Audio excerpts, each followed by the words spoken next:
Se questionner sur se ressourcer au travail, est-ce que ça se peut? Moi, j'ai envie de commencer par une question. Êtes-vous dans le jus au travail, vous autres? Je vois des grands oui de la tête. Avez-vous l'impression des fois qu'on est comme des hamsters dans des boules? On court, on court, on court, puis plus on court, moins on va nulle part. Hein? À main levée, là, qui arrive à se ressourcer au travail dans la salle ici? Hé, il y en a! Hey! Qui arrive à se ressourcer à la maison après la journée de travail? Ah, il y en a plus! Hey, c'est bon. Continuez et partagez vos trucs parce que ce n'est pas tout le monde qui est capable de faire ça. La vie va vite. Hein, on entend souvent ça. Puis quand je parle aux gens autour de moi, tu sais, je donne souvent des conférences où on va dans des kiosques, puis on jase avec les gens, puis on demande aux gens comment ça va. Puis souvent, je ne sais pas pour vous autres, mais moi, souvent, on va me dire, hey, je suis dans le jus. Hey, je suis stressée, je suis fatiguée, je t'aboute, l'équipe est fatiguée, l'équipe est à genoux, on a plein de projets, les demandes augmentent. On a une pression qui s'accentue de plus en plus. Mais on vit dans une société où, depuis des décennies, on associe le succès à la croissance, à la performance, à la vitesse. On n'est plus attiré par quelqu'un qui a comme une grande liste de réalisations ou une grande liste de to-do. On valorise ça au détriment des gens qui font ah non, moi je fais mes heures au travail, mais après ça, je m'en vais chez nous, puis la paix. On a tendance à valoriser beaucoup la personne qui va emmener large, qui va en faire plus, qui va produire. Et ça, veut pas, même si on essaie de ralentir individuellement, cette vitesse collective qui est promue un peu partout nous entraîne un peu malgré nous, même si on est conscient de l'importance de ralentir. Ça a des effets sur notre santé. La vitesse à laquelle on va. Tantôt, on le disait, il y a un intervenant qui disait qu'on était dans un rythme de travail qui était incompatible avec la santé humaine. On est en train de courir un sprint qui ne s'arrête pas. Au lieu de fonctionner à un rythme de marathon, on est en train d'y aller à fond la caisse puis de vider nos réserves d'énergie. Et ça a des effets sur notre santé. La détresse psychologique, c'est des chiffres récents, là. Toucherait 40 des gens en emploi. 40 c'est presque une personne sur deux qui dit ressentir de la détresse. 80 de la population considère qu'on devrait slacker un peu le pompon, qu'on devrait ralentir, que ça serait meilleur pour notre santé. Les propriétaires de PME, puis j'inclurais probablement dans la même famille les directions d'organismes communautaires et les 66 des propriétaires se disent près de l'épuisement. 54 se préoccupent de leur équilibre travail-vie personnelle.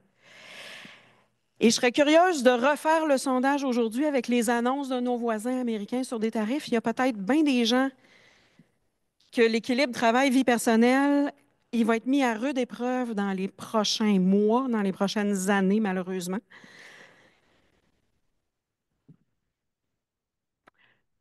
50 de la population active aux études estime que ralentir pourrait leur nuire. C'est-à-dire, on voudrait bien ralentir. 80 de la population dit oui, oui, on devrait ralentir. Mais si on ralentit, on risque de perdre des opportunités. Donc, on ne veut pas ralentir. Donc, on s'impose de continuer.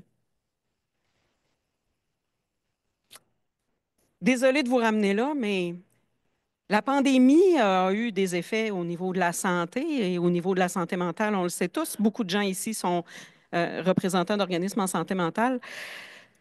Avec la pandémie est arrivée une nouvelle façon de travailler. Hein, le télétravail, le travail hybride. Travailler à distance, il y a des gens pour qui c'était magnifique. C'était, tu sais, on se retrouve chez nous, plus besoin de se déplacer, plus pogné dans le trafic, c'est magnifique.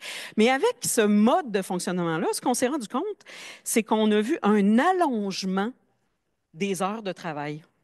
Les gens travaillaient de plus en plus longtemps.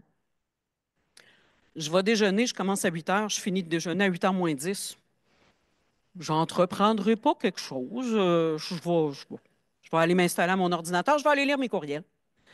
Puis je suis en train de faire quelque chose, puis je sais que j'ai un petit lunch dans le frigidaire, puis midi arrive, ben, je vais attendre un petit peu, je vais finir ce que je suis en train de faire, puis je dînerai après. Ça va prendre 2 minutes le mettre dans le micro-ondes, je n'ai pas besoin de me déplacer. C'est là, c'est facile. Puis ben, quand j'ai fini de dîner, si je suis tout seul chez nous, oui, je peux aller prendre une marche, mais peut-être que, bon, on va recommencer. Hein? J'ai plein d'affaires à faire. Fait que, insidieusement, ce rythme-là s'est ajouté à la pression qu'on vivait déjà. C'est pas le bon piton. Notre frontière entre notre vie personnelle et notre vie de travail, elle s'est floutée un peu. Hein, parce que quand on va sur un lieu de travail, puis qu'on embarque dans notre voiture à la fin de la journée, puis qu'on retourne chez nous, il y a une espèce de transition qui se fait dans notre tête. On passe du mode employé au mode conjoint, conjointe, parent. Bon, on décante tout ça, on laisse tranquillement les préoccupations de la journée. On s'entend que quand on passe du bureau à la cuisine, le temps de décantation n'est pas le même. Donc, on reste dans cette énergie-là encore plus longtemps, puis la frontière, elle se floute entre nos deux vies. Je ne sais pas si vous avez entendu parler d'infobésité. Tu sais, la technologie, elle a été inventée pour nous aider. À la base, hein, les courriels, c'était pour rendre les communications plus rapides, plus efficaces, pour qu'on soit capable de communiquer d'un bout à l'autre de la planète en un claquement de doigts. Ce qu'on n'avait pas prévu au moment d'inventer les courriels, c'est à quel point, au lieu d'avoir une discussion, deux discussions, trois discussions par jour au téléphone, on pouvait avoir comme 75 courriels par heure. Donc, l'infobésité, c'est qu'on est bombardé d'informations, plus que notre cerveau est même capable d'en gérer. On en reçoit de partout, dans les réseaux sociaux, dans les chaînes d'information en continu, par les courriels, par les textos, par les messengers, par les Zooms de ce monde. L'information rentre de partout. Ce qui crée cette infobésité-là et une hyperconnectivité. On a beaucoup, je pense que tout le monde ici, à main levée, y a-t-il quelqu'un qui n'a pas de cellulaire aujourd'hui? Il n'y a pas de main pour les gens à la maison.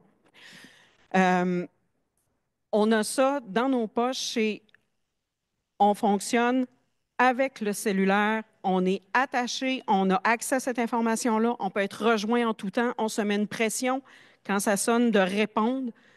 Hein? Puis si on envoie un message à quelqu'un puis que dans les 40 secondes, la personne ne nous a pas répondu, on pense qu'elle est morte. Donc, on a peut-être à se poser la question et à se dire, on peut-tu respirer par le nez un petit peu plus? Parce que tout ça, évidemment, augmente la surcharge. Toute cette information-là qui arrive, toutes les demandes qu'on reçoit auxquelles on essaie de répondre, ça augmente la surcharge mentale. Et cette surcharge mentale-là, elle est prédictive d'épuisement. Et on en parlait tantôt, tu sais, l'épuisement parental, l'épuisement professionnel. Donc, si on surstimule le cerveau pour qu'on lui demande toujours de travailler de plus en plus, à un moment donné, on va pogner le fond. Il ne veut pas. Donc, l'augmentation de la surcharge peut provoquer le stress. Puis le stress, autant c'est une belle énergie, on a besoin du stress pour vivre dans la vie. C'est l'énergie qui nous permet de nous adapter à toutes les situations qui arrivent. Le problème, c'est quand le stress il s'installe dans notre vie puis qu'il devient chronique. Où là, en 2 épisodes de stress, le corps n'a plus le temps de faire son grand ménage pour évacuer les hormones de stress, faire le ménage puis nous ramener ça tout beau, tout propre. Ce qui arrive quand le stress s'invite et ne nous quitte plus parce qu'on va trop vite, c'est que là, ça devient chronique. Et là, on n'a plus le temps de faire le ménage. Notre énergie est stockée parce qu'on n'a plus le temps de courir pour aller dépenser tout ça. Notre énergie est stockée. Les hormones de stress restent dans le corps et là, on se ramasse avec tout plein de problèmes physiques, psychologiques, sociaux qui découlent de ça. qui peuvent résulter en un épuisement, évidemment, en maladie physique, en dégradation des liens sociaux. Entretenir les liens avec les gens qu'on aime, ça demande du temps. C'est difficile d'être en relation avec quelqu'un si on ne lui accorde pas de temps. Et en n'accordant pas ce temps-là parce qu'on court après notre queue, bien, ça peut créer ça aussi. Puis on va voir un petit peu plus loin, un cerveau pris dans l'urgence, quel effet ça peut avoir aussi sur nos relations dans un contexte de travail. L'augmentation du temps de passer devant les écrans, bien évidemment, hein, on est hyper connecté pour beaucoup, on est beaucoup devant les écrans, on gère nos communications, on gère nos listes d'épicerie, on magasine, parce que là, on n'a pas le temps d'aller au magasin, fait qu'on magasine sur Amazon, puis on fait livrer ça à la maison. Donc, on passe énormément de temps devant les écrans, puis en contrepartie, bien, c'est sûr que ce temps-là, on ne le passe pas à activer notre corps, à faire de l'activité physique. Donc, quand on dit qu'on a un rythme qui est incompatible avec la santé humaine, c'est qu'on ne prend plus soin de nous si on ne prend pas de temps pour le faire. J'aime bien cette image-là. Vous savez, quand on roule sur l'autoroute, hein, on est en voiture, on regarde en avant, il y a un phénomène physique qui fait que plus on va vite, plus notre vision périphérique, elle se rétrécit pour qu'on focus sur la route. Donc, on voit moins les angles morts. Hein? Puis plus on va vite, plus la zone sur laquelle on focus, elle est petite. C'est la même affaire quand notre cerveau est pris dans l'urgence au travail. La vision périphérique sur la route, c'est ce qui nous permet de voir ce qui s'en vient. C'est ce qui nous permet d'évaluer les dangers potentiels. C'est ce qui nous permet de voir, ah, il y a une voiture qui arrive là-bas, on va se croiser au coin de la rue, je vais faire attention, je vais ralentir. Hein? C'est ce qui nous permet d'analyser notre environnement, puis c'est ce qui nous permet de nous adapter à ce qui s'en vient. Quand on perd cette vision périphérique-là, puis quand on est dans l'urgence, on ne voit pas non plus les problèmes qui peuvent s'en venir. On ne voit pas les solutions qui sont peut-être là, mais sur lesquelles on ne focus pas parce qu'on est occupé à courir par en avant. Un cerveau prisonnier dans l'urgence, c'est un cerveau qui est plus rigide. C'est un cerveau qui est moins patient, qui est plus dans le jugement, qui fait vivre pas mal plus de stress. Heureusement, de plus en plus, on voit dans la société des gens qui lèvent la main et qui disent, moi, je ne veux pas ça, ce rythme-là. Et on le voit beaucoup chez les jeunes, hein, qui disent, non, moi, je ne veux pas travailler en fou, je veux pouvoir prendre soin de moi, je veux pouvoir avoir du temps avec mes amis, je veux pouvoir prendre des vacances pour voyager. Et on a tendance à les juger très sévèrement, puis à dire, hey, les jeunes, ils n'ont-tu pas de cœur? Ils veulent rien faire. Hein? Peut-être c'est eux autres qui ont compris, puis pas nous autres. Je dis ça, je dis rien. Ralentir au travail, ça peut être quelque chose de relativement délicat à aborder. En tout cas, pour l'avoir fait dans une conférence que je donnais à un groupe dans un, voyons, je ne le dirai pas, dans une conférence d'entrepreneuriat, dans un rassemblement d'entrepreneurs. Quand j'ai commencé à parler de l'importance de ralentir au travail, je ne sais pas, les portes se sont ouvertes tranquillement, puis il me semble que le mot sortie était plus gros. Avec les yeux qu'il y avait, là, je surveillais par où je pouvais me sauver. Évidemment, on est dans un mode où on est capitaliste, hein? On veut produire pour faire de l'argent, faire plus d'argent, produire plus, faire plus d'argent.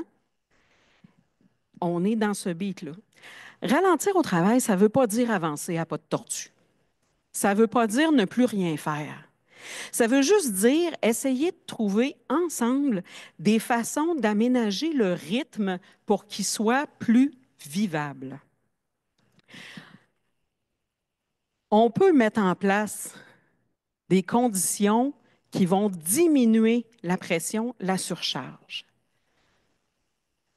On a chacun un bocal d'énergie. Hein? Puis c'est le même bocal dans lequel on pige pour notre famille, pour nos amis, pour le social, pour le travail. Et le matin, on ne part pas tout le monde avec le bocal foule au bouchon, comme on dit. Donc, ce bocal-là, on peut piger dedans jusqu'à un certain point, mais on risque de tomber sur le fond. Et c'est à ça que sert se ressourcer, c'est à remettre de l'énergie dans notre bocal. OK? Souvent, quand on est tu sais, quand on a pogné le fond du bocal, les gens vont nous dire: repose-toi. Repose-toi, ça va faire du bien. Effectivement, quand on se repose, on arrête de piger dans le bocal. On arrête d'en prendre l'énergie du bocal. Quand on se ressource, on remet de l'énergie dans le bocal. Et c'est possible de le faire au travail. Est-ce qu'on peut moduler le travail en fonction des différentes périodes de vie? Je vous donne un exemple. Est-ce que c'est utopique de penser que quand on a, par exemple, des employés qui sont des jeunes parents, leur charge, la charge qu'ils portent est différente de quand on a des enfants adultes qui sont autonomes? Même chose quand on accompagne un parent qui ne va pas bien ou quand on a à gérer nous-mêmes un épisode de maladie physique, par exemple. Il y a des moments dans la vie où la demande énergétique, elle est plus grande. Et comme employeur, on peut trouver des solutions pour aménager le travail autour de ces périodes de vie-là. Y a-t-il une solution magique? Non. Je vous dirais, la première chose à faire, c'est d'ouvrir le dialogue. Si vous êtes dans une période où vous avez besoin d'un petit peu d'aménagement, où vous sentez que vous êtes jusque-là dans une situation, bien, d'ouvrir le dialogue avec les collègues, avec les gestionnaires.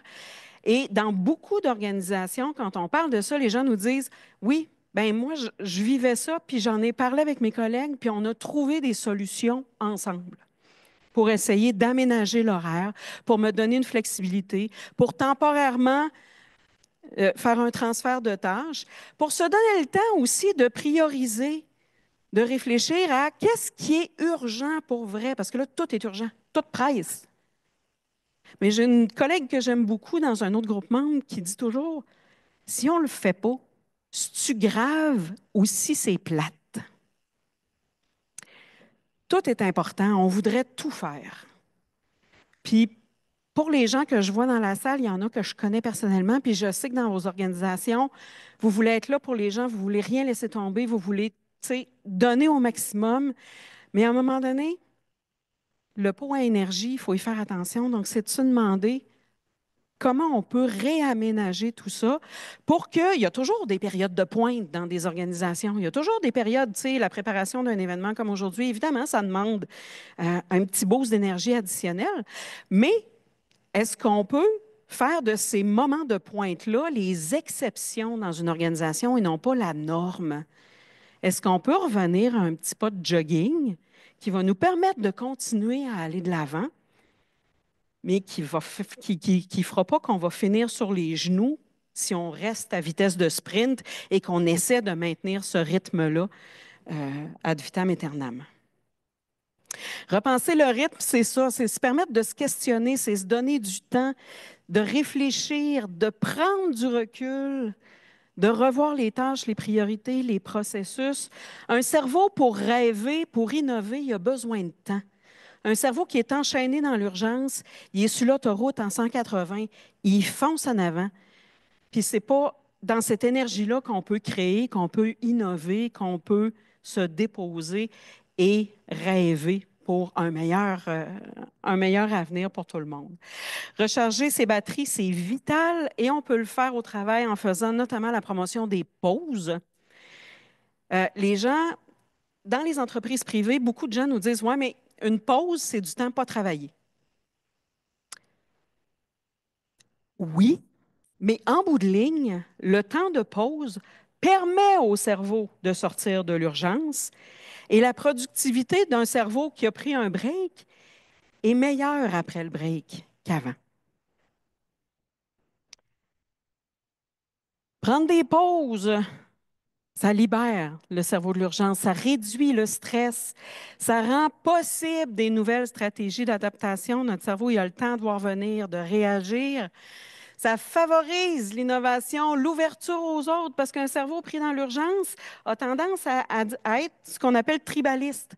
C'est-à-dire que moi, si je suis dans l'urgence, je vais rester avec les gens que je connais, avec qui j'ai déjà développé des liens. Ça ne me tentera pas beaucoup de m'ouvrir aux autres, de faire l'effort d'aller créer une nouvelle relation.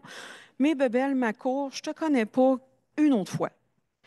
Donc, cette ouverture-là va permettre de solidifier les relations au travail, d'accueillir des nouvelles ressources, hein, parce qu'un cerveau qui est pris dans l'urgence puis qui est dans le jugement et tout, c'est pas évident d'accueillir des nouvelles personnes dans une équipe. Alors, c'est beaucoup d'avantages. Les types de pauses, les pauses physiques, c'est les premières qui ont été instaurées, puis même légalement, là, pour éviter que les gens sur les machines, entre autres dans les usines, sur les chaînes de montage, les gens qui faisaient des mouvements répétitifs, tu sais, toujours le même mouvement, on accordait des pauses pour qu'ils puissent étirer un peu la musculature. Mais même quand on travaille devant un écran, juste le fait de se lever, de relaxer, de s'étirer, de papillonner, d'aller prendre une... Je parle papillonner. Pour ceux qui regardent les écrans longtemps, c'est bon de temps en temps de regarder au loin puis de papillonner parce que nos yeux, ils sèchent quand on regarde l'écran. Donc, de prendre du temps pour juste, tu sais, éviter, ça permet entre autres d'éviter des blessures. Donc, petite balade, une petite collation, un petit muffin. On allume les lumières, on ferme les lumières. Je me sens comme Jean-Marc Parent. Les pauses psychiques, c'est les pauses qui vont nous permettre de réduire la charge mentale, donc de mettre notre cerveau en pause, justement. Et enfin, les pauses sociales, c'est les pauses qui nous permettent de créer des liens avec les gens qui nous entourent. Et pour ceux qui ont vu notre campagne Créer des liens, on sait que créer des liens au travail, c'est un super pouvoir, c'est un facteur de protection hyper important. Mais ça demande du temps pour permettre la création de ces liens-là. Donner aux gens le droit à la déconnexion. Tu sais, la petite notification là, qu'on entend, elle est fatigante. La petite pastille rouge qui s'installe dans le coin d'une application, des fois que ce serait important. Sonia Lupien disait dans un podcast, on prend, quand on entend une notification, en moyenne 0,062 secondes avant d'aller voir. C'est assez rapide, là. À peu près une demi-seconde. Après le ding, notre attention, elle est portée, elle est dirigée vers cette notification-là. Mais quand on est en train de travailler sur quelque chose qui demande notre concentration, notre cerveau, en contrepartie, a besoin de 23 minutes et 15 secondes pour se ramener dans l'état de concentration où il était avant la notification. Fait que quand on travaille sur quelque chose d'important, puis qu'on répond à une notification, qu'on lit un message, qu'on répond à notre chum, à notre blonde qui nous demande de passer à l'épicerie en revenant, tous ces moments-là, on demande à notre cerveau, OK, mets ça en pause, va voir ça, reviens, t'étais où? Refocus. Ping! Ça y est, on recommence. 23 minutes, 15 secondes.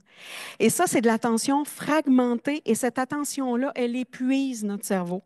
On a vraiment besoin, si on veut faire quelque chose, moi, je vous invite à vous déconnecter, à entrer dans un mode de concentration profond, dans le flow, comme il appelle en anglais, de dire, je mets mes notifications à pause, je travaille là-dessus, et même si je travaille très fort, si je le fais de façon concentrée, même si la tâche, elle est difficile, même si ça me demande beaucoup de concentration, le fait de travailler de façon concentrée, avec une attention qui n'est pas fragmentée, peut être ressourçant.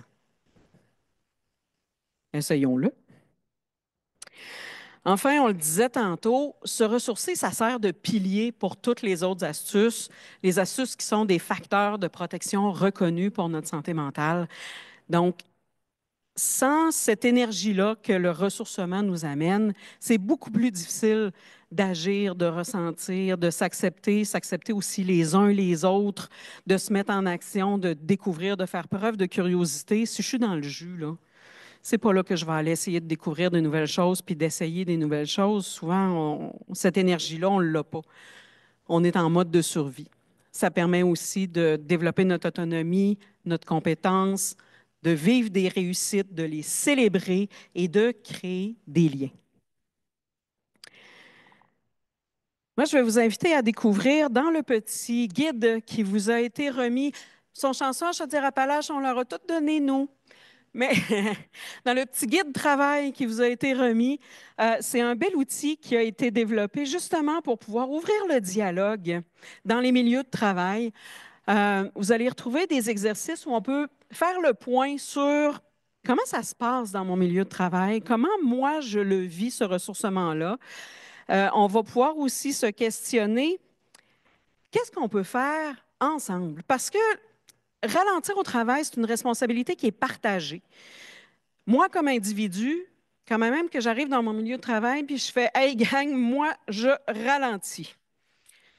Tout seul, bien difficile à porter, bien ingrat à porter. Mais si on décide d'en faire une action collective, un pas à la fois, pas obligé de changer les politiques recto-verso, mais de mettre des petites choses en place, on peut le faire ensemble et il y a quelques exercices là, qui nous permettent dans le guide d'ouvrir ce dialogue-là en équipe avec nos gestionnaires. Et on va indiquer également, puis ça, je trouve ça le fun, qu'est-ce qu'on peut individuellement faire, puis à quoi se ressourcer peut nous aider comme individu, puis qu'est-ce que l'organisation peut faire aussi en complément. Donc, qu'est-ce qu'ensemble on peut mettre en place pour faire un réel changement. J'en suis à la période de questions. Je ne sais pas dans la salle ici si vous avez des questions ou en ligne, on va me les transmettre.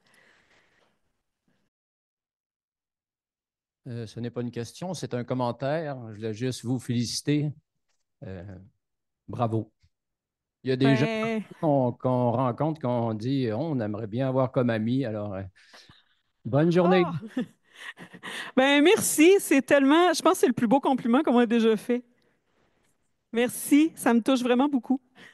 Il y a une autre question, Marie, pour toi. Ça y est, ça a commencé. C'était l'activité brise-glace.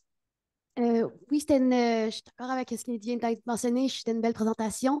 Et ma question, c'est, il y a encore beaucoup d'endroits qui n'ont pas encore cette vision-là d'aujourd'hui de prendre du temps de prendre une pause, puis tout ça. Puis euh, comment faire, ou c'est quoi les façons qu'on pourrait faire pour changer cette mentalité-là, puis assurer qu'il y ait des moments de pause, puis assurer d'encourager ça dans tous les endroits de travail.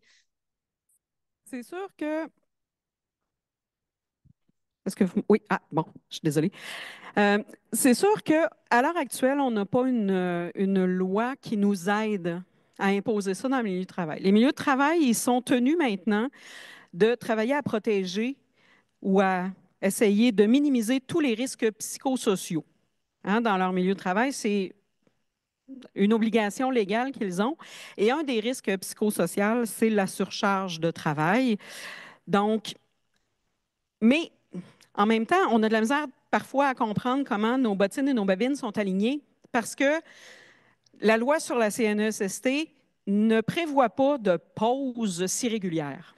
En fait, on sait que c'est important, c'est reconnu, c'est démontré par la science les effets bénéfiques de la pause, mais en même temps, dans les milieux de travail à l'heure actuelle, on a 5 heures de travail consécutives obligatoires avant une pause de 30 minutes non rémunérée. Une des choses qu'on peut faire, peut-être socialement, c'est de mettre un peu de pression pour que cette loi-là change, pour qu'on y inclue hein, des petits moments de pause plus réguliers, qu'on reconnaisse l'importance de ça. Une autre chose qu'on peut faire tout simplement si on est employé, c'est de parler à nos collègues, d'ouvrir le dialogue, de se servir du petit guide, puis de dire hey, j'aimerais ça, avant une réunion d'équipe, qu'on fasse juste remplir le questionnaire, puis qu'on regarde où ça nous mène. Un petit questionnaire d'évaluation. Les gens ici en Chaudière-Appalaches, on va avoir l'occasion de travailler avec ça un peu après-midi. Euh, donc, d'essayer de remplir le petit questionnaire qui nous permet de faire le point, qui permet au moins d'ouvrir le dialogue, puis de parler à nos gestionnaires pour commencer à voir un petit pas à la fois, qu'est-ce qu'on peut faire comme premier changement. Évidemment, ce n'est pas une liste d'épicerie de on veut virer toutes les politiques bout pour bout, on le comprend, mais si on s'engage dans une démarche ensemble, ce serait quoi le premier pas qu'on choisirait? Puis on va voir qu'est-ce que moi je peux faire, qu'est-ce que l'organisation peut faire, qu'est-ce que les gestionnaires peuvent faire ultimement, qu'est-ce que le syndicat peut faire. On peut se questionner sur chacun de ces éléments-là, puis voir ce serait quoi le premier pas qu'on aurait le goût de faire ensemble. Parce que tout le démontre. Je veux dire, si les chiffres ne sont pas assez parlants, je ne sais pas qu'est-ce qu'il va falloir faire pour que les gens se rendent compte qu'on s'en va dans le mur puis qu'on y va vraiment vite. Fait que je ne sais pas si ça répond à ta question, mais je pense que tout repose dans le dialogue au départ, d'essayer au moins d'ouvrir cette conversation-là avec les gens qui nous entourent. Est-ce que ça répond à ta question? Non, ouais. On avait d'autres questions, mais on manque un petit peu de temps. Est-ce que ça répond à ta question, ce qui a été présenté? Oui, oui, mais ce qui a été dit, est-ce que ça répond à ta question ou est-ce que c'était quelque chose d'autre? C'était très spécifique. Ben non, mais c'est bon. Je vais te poser ta question. Oui. Oui, allô? Oui.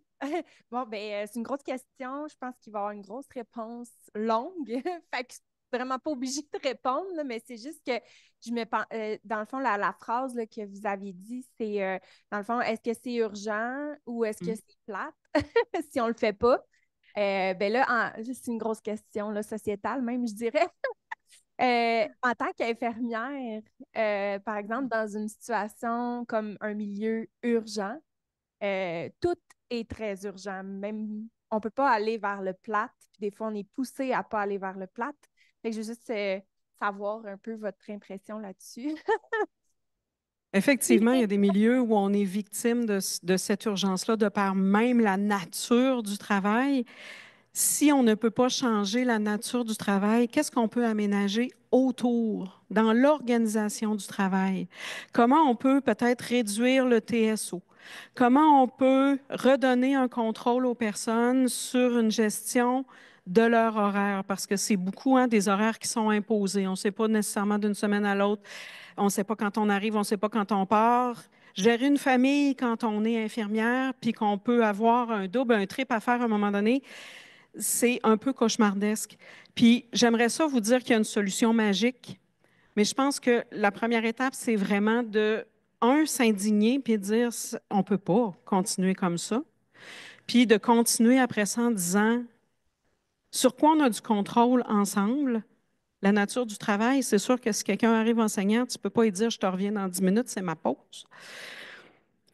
Mais qu'est-ce qu'on peut contrôler dans l'environnement de travail qui permettrait d'offrir des zones de recharge aux travailleurs? Parce que se recharger, ça ne veut pas dire se sauver dans le fin fond du bois puis s'isoler et ne pas répondre à personne. Se recharger, c'est trouver un moment, si petit soit-il, pour faire quelque chose qui nous fait du bien, pour faire quelque chose qui nous permet de redonner un peu d'énergie à notre batterie. Mais en même temps, on ne peut pas vivre dans une société où on se recharge la batterie pour aller la mettre à terre, puis on essaye de la recharger pour aller la mettre à terre. Je veux dire, c'est un non-sens. Il faut aussi essayer de trouver ensemble une façon d'asseoir ce rythme-là un peu pour que on recharge nos batteries, on dépense un peu d'énergie, mais on a un petit peu en réserve. On n'est pas toujours en mode de course folle. Voilà. Merci Marie. Dernière Il y question. avait Gerté. Ici, on a une dernière question en salle, si vous nous permettez. Oui, bien sûr. Vas-y. Bonjour Marie-Josée, merci. Moi, je voulais te féliciter, c'est vraiment intéressant. Bien, merci. Puis, moi, au niveau, là, je pensais au niveau d'agir. Mhm. Agir, tantôt, tu parlais des lois, puis tout, mais c'est pas si facile que ça à changer. Mais déjà, s'indigner, Oui. faire une lettre qu'on pourrait faire, puis qui pourrait être toute rentrée au niveau que c'est, comment ça peut faire du bien, prendre des pauses et puis tout. Puis, l'adresser au gouvernement. Ça peut Mhm. être une première action qui peut être faite. Puis, moi, je serais prête à la signer, cette lettre-là. Oh! On garde ça en mémoire, les gens du mouvement et nous, sur des moyens concrets de faire entendre notre voix. Puis oui, s'indigner. Il y a beaucoup de changements sociaux qui sont partis d'une indignation, d'une colère, d'une peur, d'une tristesse. Bien, indignons-nous collectivement, puis disons, peut-être, c'est assez. On ralentit, puis on va tranquillement essayer de construire ensemble des moyens pour que le rythme soit un allié et non pas un obstacle. Bonjour, Louis Moubarak de la Commission de la santé mentale du Canada. J'aimerais juste ajouter qu'il existe un projet de loi à Québec, c'est le numéro 799, le droit à la déconnexion. Donc, je vous invite tous à appuyer ce projet de loi à Québec, 799. Le droit à la déconnexion existe en Ontario. Donc, ça, c'est une bonne nouvelle. Donc, si vous voulez des meilleures pratiques, vous pouvez aller voir cette loi en Ontario et je sais que le fédéral travaille là-dessus aussi. Donc, à Québec, c'est un projet de loi qui existe. Il faut l'appuyer. C'est le projet de loi numéro 799. Merci. Merci beaucoup. Merci Marie-Josée.